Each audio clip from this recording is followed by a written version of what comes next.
Americans, Mr. Netanyahu will visit Washington, D.C. this week. He will no doubt elaborate in private on his strategy for wider war in the Middle East. His plans should be taken seriously by every American citizen.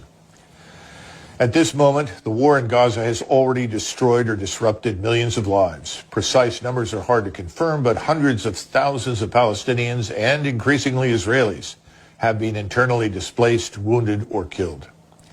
These aren't just numbers. They are shattered families and ruined lives. And yet, there are policymakers in Washington contemplating war with Iran. I ask you, if the human cost of the war in Gaza, a localized conflict, is this high, how much higher will the cost of a war with Iran be? For decades, we've lurched from one costly conflict to another: Afghanistan, Iraq, Syria, Libya, Somalia, and Ukraine. The price? Tens of trillions and tens of thousands of American lives. But who pays this price? Not the policymakers or defense contractors who profit from these wars. It's the children of farmers, truckers, nurses, and plumbers who fight, suffer, and die. We confront the emergence of new alliances determined to stop American meddling in the affairs of other countries. These new alliances include Iran, Russia, China, and a host of others who wait on the sidelines to join in the effort to stop Washington's reckless interventions.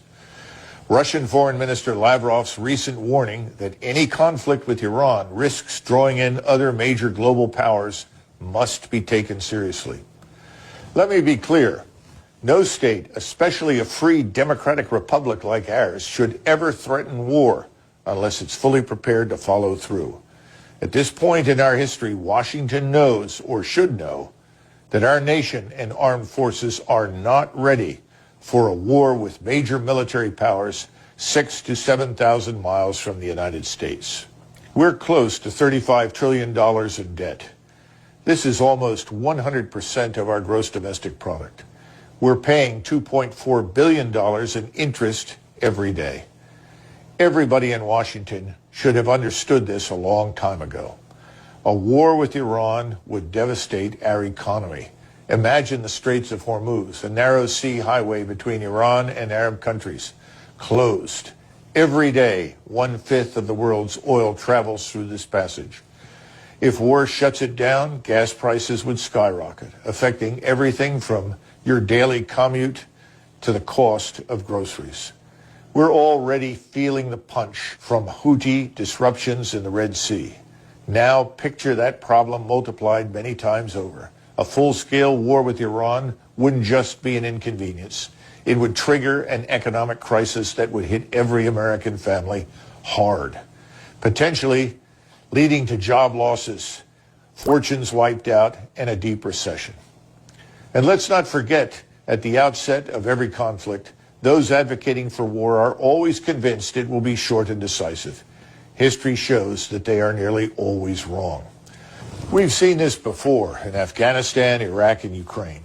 Strategies fail, yet instead of reassessment, we double down on failure. The same think tanks, pundits, and contractors push for more conflict, more spending, more sacrifice from others. This isn't just a failure of strategy, it's a failure of accountability. We must remember that the first priority in national military strategy is the security and preservation of the nation itself. Any action that could put the survival of our state at risk must be avoided at all costs. A war with Iran, with its potential to escalate into a global conflict, poses just such a risk. This is where you come in. Call your representatives, express your displeasure, remind them of the reality at home. 70% of Americans still live paycheck to paycheck, struggling with high food and fuel prices. To our policymakers, before pledging support for military action against Iran or any other country, consider the welfare of your constituents. The single mother working 2 jobs, the veteran battling PTSD, the young couple postponing a family because they can't afford a home. Are you willing to tell them their suffering is worth another war? The self-defeating policy of open-ended military interventions with unattainable military objectives must end. Americans must break the cycle of unaccountable decision-making and recognize that America's true strength lies not in our ability to wage war, but in our capacity to build peace, a peace that benefits the United States and the world. Americans, your country needs you now, not to fight in foreign lands, but to fight here at home for prosperity and peace, for accountability, and for a government that puts your needs first. Call your representatives. Speak out in your communities. Let the halls of power echo with the voice of Americans who believe America's needs for peace and prosperity must come first.